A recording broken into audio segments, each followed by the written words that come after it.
Alors, colère dans la rue qui a pris la forme hier de concerts de casseroles devant les préfectures, transformés ensuite pour certains en cortège spontané dans plusieurs villes de France. 2000 manifestants à Paris, 700 à Rennes, 850 à Nantes, 4 à 600 à Lyon, la capitale des Gaules, où les défilés, vous l'entendez, ont dégénéré avec l'incendie d'un commissariat, l'entrée d'un commissariat de police municipale de Lyon et puis des affrontements avec les forces de l'ordre.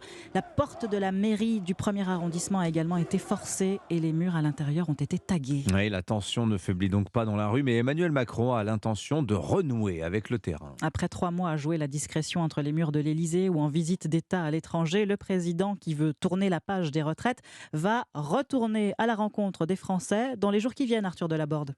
Oui, selon les informations d'Europe 1, Emmanuel Macron sera après-demain dans l'Hérault. Un déplacement sur les thèmes de la ruralité et de l'éducation, confirment des sources proches de l'exécutif.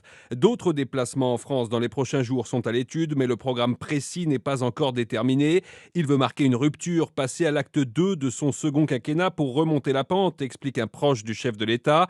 Le président a l'intention de renouer avec les territoires alors qu'il va passer une partie du mois de mai en visite à l'étranger. Il tire toute sa légitimité des Français. C'est auprès d'eux qu'il faut aller pour recréer de la confiance, explique un de ses fidèles. Il s'agit de se confronter à la réalité du quotidien, résume un autre marcheur de la première heure, bien conscient de l'opposition qu'il devrait rencontrer lors de ses visites. Il ne veut pas se cacher, son ADN, c'est d'aller au contact, insiste-t-il.